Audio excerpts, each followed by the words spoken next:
Antes de comenzar, también es importante hacer la distinción.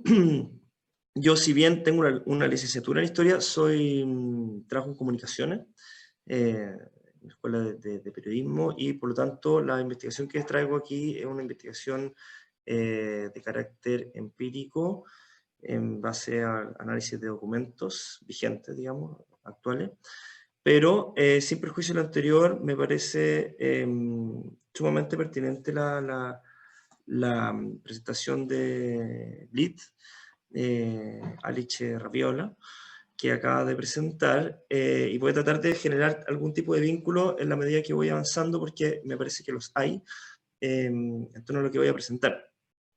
Y si bien es un estudio empírico el que me propongo ahora a mostrar, tiene una carga teórica que es bastante, bueno, contundente, digamos, en el sentido de que este estudio es un análisis de documentos, trabajamos con reportes de sustentabilidad de grandes corporaciones mineras, pero hemos realizado 3 trabajos de campo, 3 terrenos en la región de Atacama, que voy a describir a continuación dónde está y cuáles son sus características, pero es importante señalarlo porque en el fondo todo el marco teórico que voy a presentar a continuación tiene mucha relación con aquello, porque finalmente la dificultad que teníamos en este trabajo es que, si bien estos reportes de sustentabilidad dicen una cosa, nosotros en terreno y a través de la literatura vemos otra, digamos. Entonces, la dificultad que teníamos aquí también era como tratar de visibilizar algo que estaba siendo invisible, algo que estaba siendo invisibilizado, y en ese sentido hay un esfuerzo por develar, ¿no es cierto?, cierta estructura o ciertos regímenes de veredicción que muchas veces están puestos adelante o están escondidos de otra forma, y cuesta verlos, digamos. Primero, importante señalar, ¿no es cierto?, la categoría de la justicia o injusticia ambiental. Lerner, ya en el año 2010 en Estados Unidos, trabajó en los suburbios de Los Ángeles y empieza bueno, se da cuenta, ¿no?, que en el fondo las poblaciones segregadas, los más pobres, los más vulnerables, viven en las afueras, cerca de los cordones industriales, y que necesariamente, ¿no es cierto?, son estos territorios que son distintos al otro, tanto obviamente en términos de valores, pero no solamente, sino que también en términos de la carga ambiental que esto asumen. Por lo tanto, se distribuye desigualmente los costos ambientales dentro de una sociedad, y hay unos que pagan necesariamente más caros que otros. Por otra parte, estos, si bien son conflictos que son locales, también han escalado a escalas globales, particularmente con la acción de grupos de la sociedad civil, ¿no es cierto?, que todos conocemos, y que han escalado, ¿no es cierto?, estas tensiones con argumentos y con lineamientos que funcionan en distintas partes, digamos. O sea, podemos llevar un conflicto desde Mozambique a un conflicto en Chile, y estamos hablando prácticamente de lo mismo, ¿no es cierto?, a pesar de que las características culturales o locales sean distintas. El trabajo de estas organizaciones de la sociedad civil ha consistido justamente en una traducción que involucra, por su parte, ¿no es cierto?, una cierta universalización de los conceptos que se están discutiendo. Y uno de ellos muy importante, que también ha sido muy trabajado por la literatura en ciencias sociales, el extractivismo. El extractivismo como un ismo, ¿no?, o sea, como en el fondo un desarrollo concebido de una determinada economía, que se basa en la extracción de recursos naturales. Extracciones de recursos naturales que son siempre llevadas por capitales privados, ¿no? Entonces muchas veces los estados extractivistas, como es el caso de prácticamente todos los estados latinoamericanos, lo que hacen es que ceden a capitales privados, ¿no es cierto?, que extraigan los recursos naturales con normativas que suelen ser bastante flexibles, digamos, en la medida de que la economía de estos países, ¿no es cierto?, se sustenta en la extracción de recursos naturales. Por lo tanto, estos agentes privados necesitarían, ¿no es cierto?, las mejores condiciones para la extracción de los mismos, de manera que pudiesen realizar su tarea, todo esto entre comillas, y también ser como una especie de locomotora de la economía de dicho país. Y por lo tanto se genera esta relación binaria entre la extracción de recursos naturales y el empleo, ¿no? O sea, necesitamos, tenemos el discurso oficial, ¿no es cierto?, sin extracción de recursos naturales no se generaría el empleo necesario y por lo tanto, particularmente en los territorios, ¿no es cierto?, no podría existir una economía local y por lo tanto son totalmente dependientes. Y esto en terreno se observa, y quiero tratar de ir haciendo cierto vínculo al trabajo de campo, que aquí no aparece en esta presentación, pero igual es interesante señalarlo, cuando uno está en terreno en estos territorios, esto efectivamente es así, digamos. O sea, absolutamente todas las personas están vinculadas con la actividad minera, ya sea directa o indirectamente. Es muy difícil encontrar a alguien que no esté vinculado, que no tenga un pariente, que no haya trabajado él o ella mismo en la actividad minera particularmente. Y la extracción de recursos naturales, por su parte, ¿no es cierto?, nunca estará exenta de conflicto, porque para extraer el mineral, digamos, son operaciones que son altamente contaminantes, se extraen con metales pesados, que generan a su vez una serie de efectos secundarios, que puede ser tanto la contaminación del agua, como la contaminación del aire, como también muy importante la desintegración de los tejidos sociales, en la medida de que estos territorios, por lo general, antes de la gran minería, ¿no es cierto?, existían sociedades, particularmente de pueblo originario, pero también no necesariamente, ¿no es cierto?, que se desarrollaban de otra forma. Entonces, cuando llegan estos grandes capitales, generan estos grandes sueldos, ¿no? Estos grandes empleos muy bien remunerados, se empieza a generar una cierta movilidad territorial, las personas se mueven de un lado a otro, se generan también despidos, cuando vienen los despidos, vienen bonos muy fuertes por los despidos. Entonces, hay como una suerte de reorganización de la economía cuando llegan estas grandes operaciones mineras, que no necesariamente trae cuentas felices, a pesar de que también las puede llevar, digamos. Muy importante también son los conflictos socioambientales en Latinoamérica. Como les decía, esta reconfiguración de los mismos, ¿no es cierto?, involucran también un nuevo input que viene a ser el de la minería sustentable. Esto es algo que tiene aproximadamente unos 20 años, ¿no es cierto?, cuando empiezan a emerger aquí y allá en todas partes del globo, ¿no es cierto?, estas resistencias locales a los grandes proyectos mineros. Entonces, la minería lo que hace, ¿no es cierto?, porque la minería en el fondo no para, ¿no es cierto?, en pandemia, por ejemplo, ustedes se preguntarán cómo funcionaba y no paró, digamos, o sea, había cuarentena interna, se generó todo un proceso como totalmente hermético, digamos, y pareció como lo que hizo la NBA en Estados Unidos, digamos, se generó toda una especie de mundo autónomo, digamos, para que esto siga funcionando, porque la minería no para, digamos. Llevamos 200 años en eso y no para nunca. Entonces, para justamente contener o neutralizar de alguna forma estos conflictos socioambientales, se empieza a generar grandes consorcios a nivel global en el mundo minero, ¿no es cierto? Y se llega a esta nueva forma de entender la minería, que vendría a ser la minería sustentable, Sustainable Shift, se le conoce en el mundo minero, digamos. Y esta minería sustentable, bueno, efectivamente estamos preocupados de los territorios, estamos preocupados de los habitantes, estamos preocupados de estos grandes ejes del desarrollo sustentable o sostenible, que vendría a ser lo social, lo ambiental y lo económico. Estos grandes como pilares, ¿no? Entonces, en estos como negociaciones entre el mundo minero que dice, bueno, yo no voy a parar, pero bueno, estoy dispuesto a ceder, ¿no es cierto? ¿Qué podemos hacer, ¿no es cierto? Y los propios habitantes que por su parte están divididos, ¿no? Porque por una parte los habitantes están contentos o reciben de forma positiva, ¿no es cierto?, estos grandes capitales porque traen a su vez, ¿no es cierto?, empleo y desarrollo. Por otra parte, hay un grupo de ellos que siempre va a estar descontento y por lo tanto se va generando como contradiscurso o resistencia internas también, en términos locales, que van resignificando el territorio contrario a lo que vendría a ser los intereses productivos, ¿no? Entonces aquí se genera una dialéctica entre estos grandes capitales y los propios habitantes, porque los grandes capitales igual están dispuestos a financiar todo tipo de actividades, culturales también, ¿no es cierto?, no solo económicas, sino que también sociales, etc. Y la población a su vez toma estos recursos, se los apropia y va generando, ¿no es cierto?, resistencia a quien lo financia, pero a su vez quien lo financia condiciona el refinanciamiento, la refinanciación a la neutralización de los mismos, y así se genera toda una dialéctica entre uno y otro.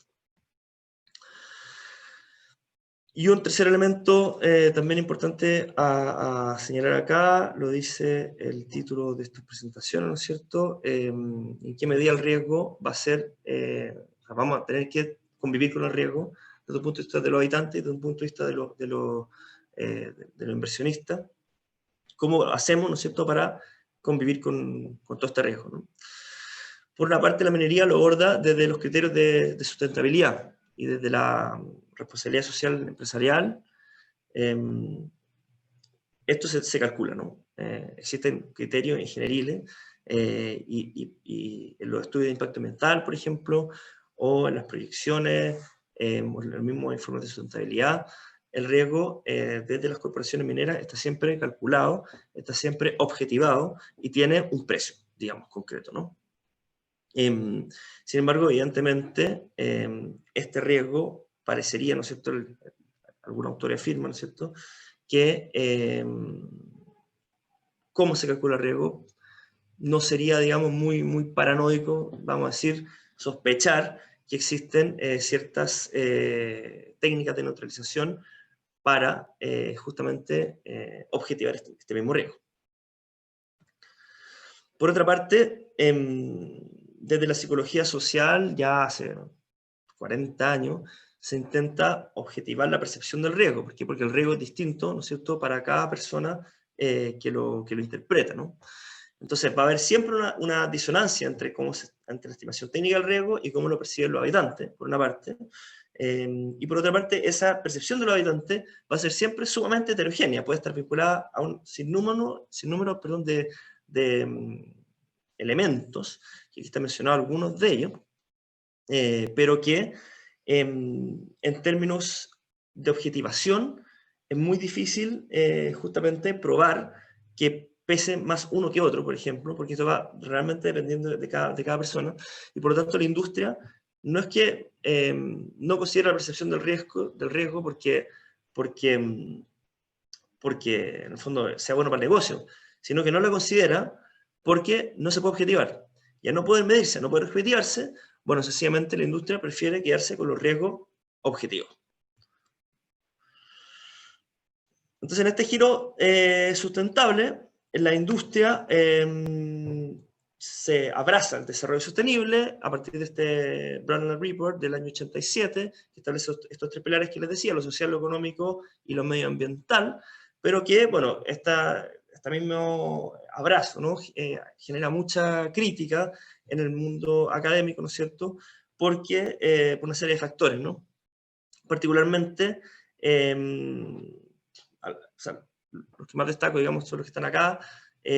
Por una parte, el desarrollo sustentable sería un oxímoron, ¿no es cierto?, porque no podría haber desarrollo que sea sustentable. Está la idea de la compensación, donde siempre a través de la responsabilidad social empresarial, Corporation Sustainable Responsibility, lo que hacen estas grandes corporaciones es que ponen recursos económicos a disposición de las poblaciones a modo de compensación de lo que se está contaminando, lo que se está impactando, ¿no?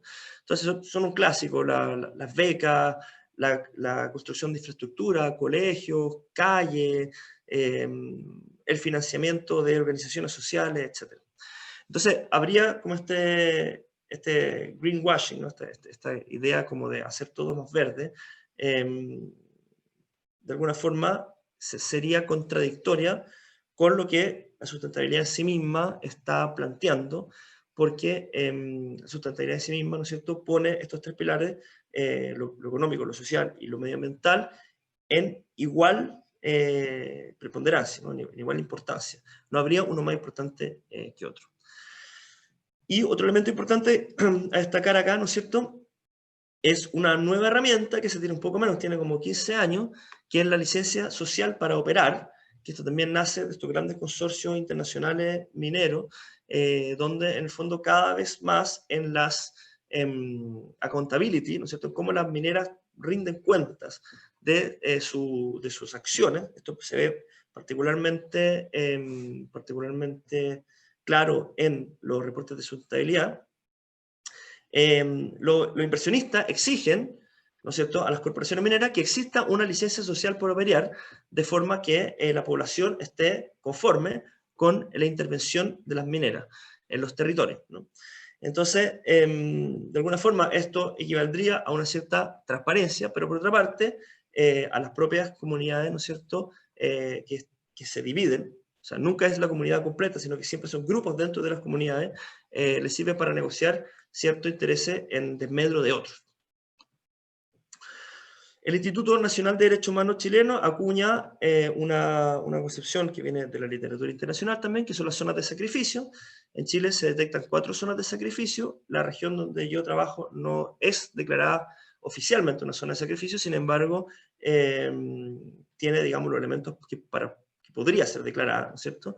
Pero esto también tiene un arma de doble filo para la población, porque en la medida de que tu territorio, donde tú vives, es una zona de sacrificio, bueno, eso involucra, ¿no es cierto?, por ejemplo, una baja muy fuerte en el valor de la tierra, pero por otra parte involucra, ¿no es cierto?, ciertos subsidios o más ayuda del gobierno en torno a la misma. Por lo general, ¿no es cierto?, cuando se planifica territorialmente, acá en Chile al menos ocurre eso, ¿no es cierto?, no se considera la acumulación, por ejemplo, de estos proyectos mineros, que van contaminando en los años, poco a poco. Particularmente dramático el caso de la bahía de Chañaral, que es un territorio donde yo trabajo, que hay literatura que afirma que se contaminó eso por 30 años, ¿cierto?, desde los años 40 hasta los años 70, vertiendo cientos de toneladas de metales pesados, y si hoy día uno visita la bahía, realmente el paisaje es devastador, digamos. El paisaje está totalmente devastado por la acción industrial. Hay una ciudad ahí, las personas viven ahí y no existe ningún tipo de declaración oficial sobre estas características. Entonces, bueno, estos son los 4 territorios donde yo he trabajado: Chañaral, Tierra Amarilla, Paipote. Chañaral es lo que le decía, este vertimiento de los desechos del proceso del cobre. Y en Tierra Amarilla y Paipote está la fundición Hernán Vidal de la Lira, que es una fundición de cobre también, fue la primera fundición pública que existió en Chile, y que eso tira, bueno, mucho humo, contamina particularmente el aire. Un mapa de la región de Chañaral, o sea, de Atacama, ¿verdad? Entonces, ¿qué ocurre? Y aquí me cruzo con el trabajo antes presentado, ¿no es cierto? En el año 2015 y 2017 hubo 2 fuertes aluviones en estos territorios. Existe un registro histórico de los aluviones en la región, llevado por geólogos de la Universidad de Atacama, de la región. Sin embargo, los archivos datan de la colonia, vienen del siglo XVI.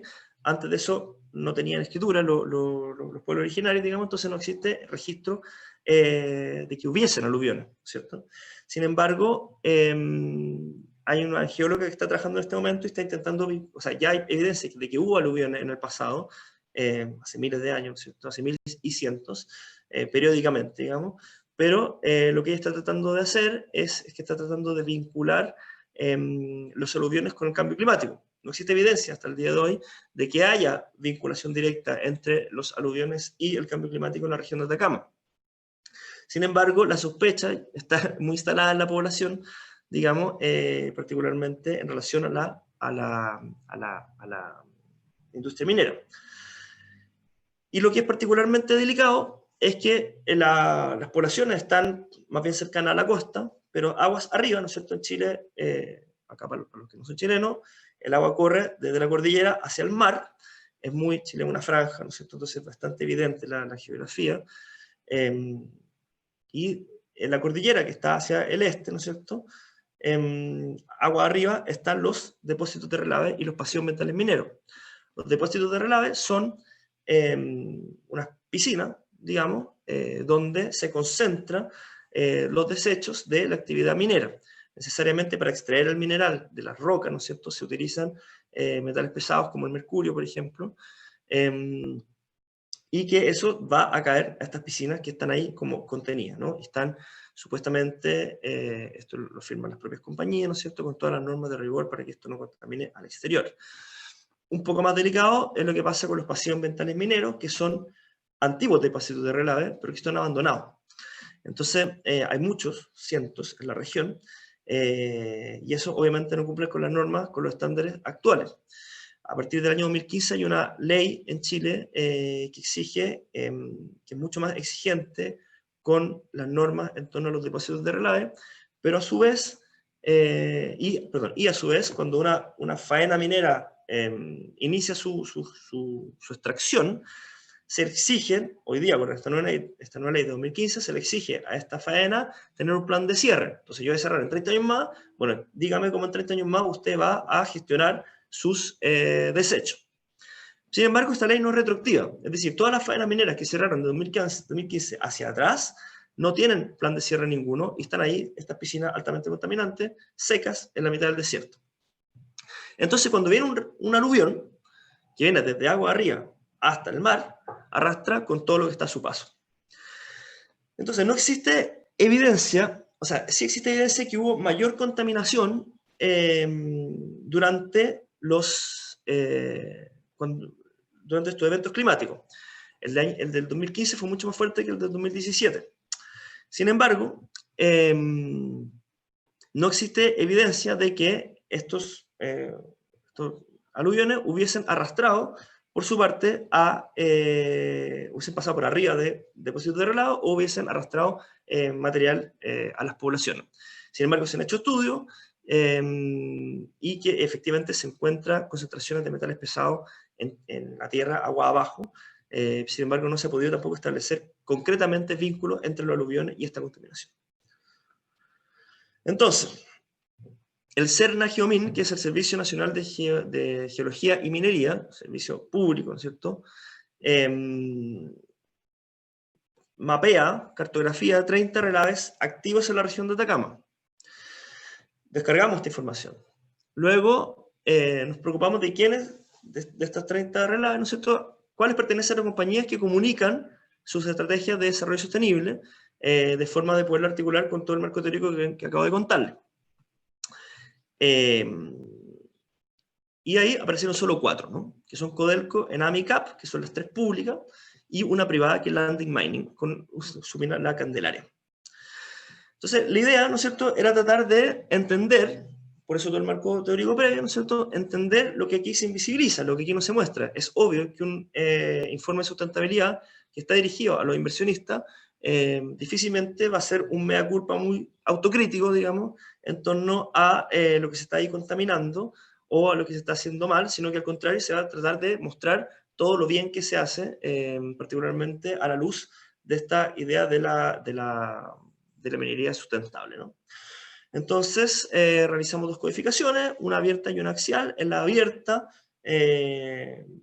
buscamos 3 palabras claves, que es el riesgo, la sustentabilidad y la estrategia, en torno a 3 dimensiones, que son los 3 pilares del desarrollo sostenible, lo social, lo económico y lo ambiental. Y posteriormente establecimos categorías.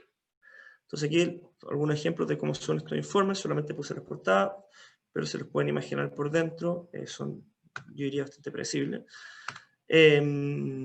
Entonces, en términos de la estrategia, bueno, salta a la luz, ¿no es cierto?, que es bastante como ubicua, o sea, está todas partes.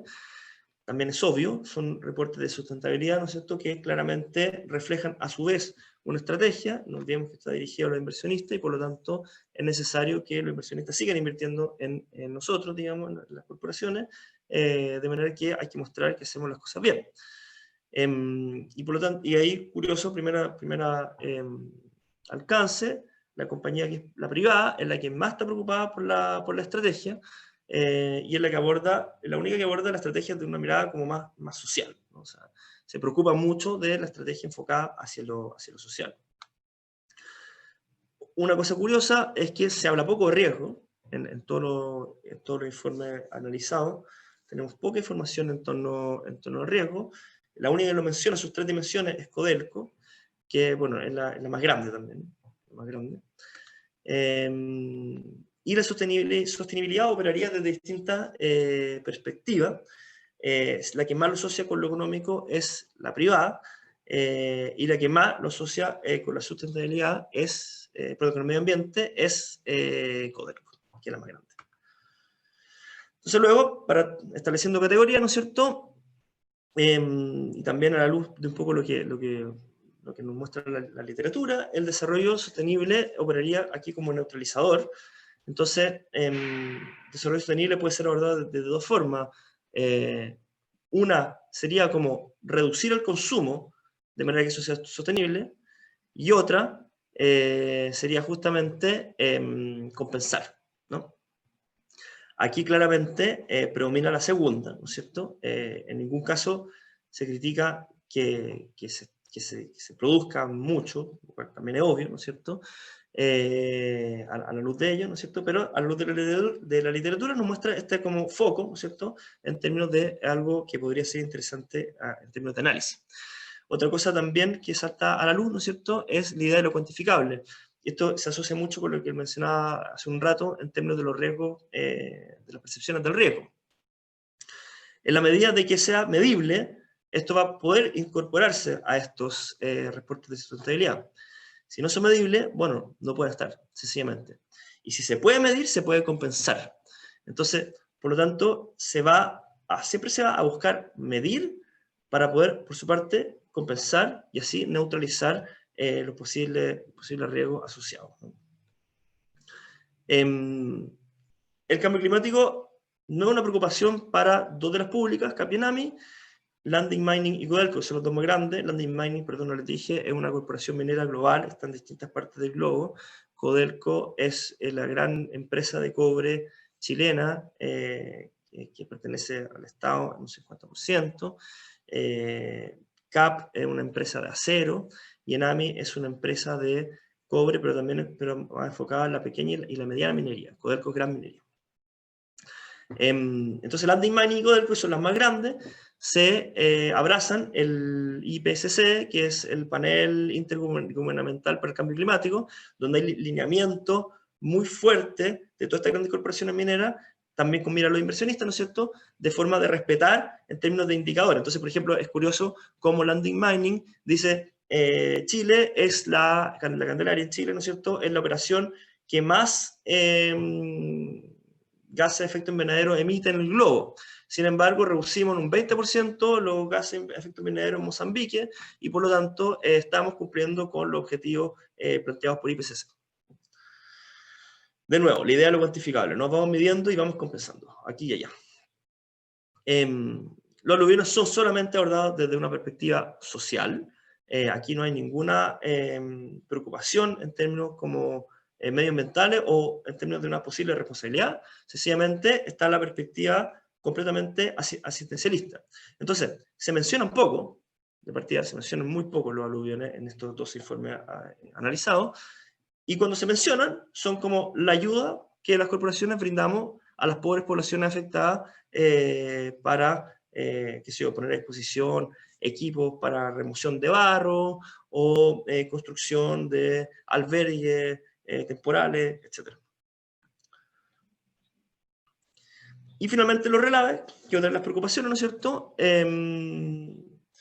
Nunca, y de nuevo lo cuantificable, lo medible, nunca se va a incorporar en estos informes nada que sea impredecible. Solamente va a estar lo predecible, ¿no? Entonces, como los riesgos mentales, los desastres mentales, no los podemos medir porque ocurren, sencillamente, prácticamente no están, desaparecen, y en su lugar se adopta este eufemismo de adaptaciones al cambio climático, donde ahí se meten justamente los aluviones, ahí aparecen los aluviones, pero eso lo vinculan con este panel intergubernamental, ¿no es cierto?, del cambio climático, y por lo tanto forma parte como de lineamientos internacionales que observan o analizan el cambio climático desde una perspectiva global, pero nunca asumiendo ningún tipo de responsabilidad. Entonces, ya para concluir, parece que estoy un poco pasado tiempo, lo que les venía diciendo, ¿no es cierto? Si visibilizamos las prácticas sociales, o sea, esto lo pudimos observar en terreno también, ¿no es cierto? Las corporaciones refinanciaron parte de la reconstrucción por estos aluviones, y establecieron, ¿no es cierto?, como algún tipo de trabajo de campo en torno a la misma. Pero, a su vez, ponen la distancia, ¿no? Porque están diciendo, bueno, yo lo voy a ayudar en lo social, yo acá lo voy a asistir, pero en ningún caso existe ningún tipo de idea de participar en torno, o de responsabilizarse más bien, en torno a las otras dimensiones. Entonces, acuño acá, ¿no es cierto?, una noción de desautor que tiene que ver con la presión historiográfica, ¿no es cierto? Entonces, la institución, que es la que domina, va a producir y delimitar lo que está diciendo, pero también siempre va a disfrazar de alguna forma desde dónde lo escriben, porque ellos lo escriben, ¿no es cierto?, desde lo social, desde la asistencialista, pero no van a decir nunca van a decirnos que el daño medioambiental o el posible efecto de los aluviones también podrían tener algo que decir, digamos, ¿cierto? Entonces se neutraliza este discurso y se escriben, ¿no es cierto?, regímenes de dirección que van a ser acorde a los intereses de las propias minas, digamos, o sea, y particularmente de lo que los inversionistas quieren leer, ¿no? Entonces, podríamos como revelar esta operación historiográfica justamente con este como vector que vendría a ser los aluviones, porque si uno analiza justamente los aluviones en estos informes de sustentabilidad, se disocian completamente los aluviones del riesgo ambiental. Son dos cosas totalmente distintas, no se asocia en ningún caso a los riesgos ambientales que sí existen en los reportes de sustentabilidad, sí se habla de riesgos ambientales, pero no se habla de los aluviones como riesgo ambiental. Entonces, de este modo, ¿no es cierto?, se genera con esta disociación, ¿no es cierto?, no hay ninguna alusión a ningún tipo de responsabilidad de ninguna dimensión, ni siquiera se advierte como manera de anticiparse. Es como algo que ocurrió, se contuvo, se asistió y pasamos a lo siguiente. Entonces, finalmente, no hay ninguna referencia a cómo la minera impacta a los riesgos socioambientales, y así, esta narrativa, ¿no es cierto?, va a naturalizar estos factores como exógenos, quedando totalmente aparte, un mundo aparte, lo que ocurre en la naturaleza con lo que está haciendo la minería en los territorios.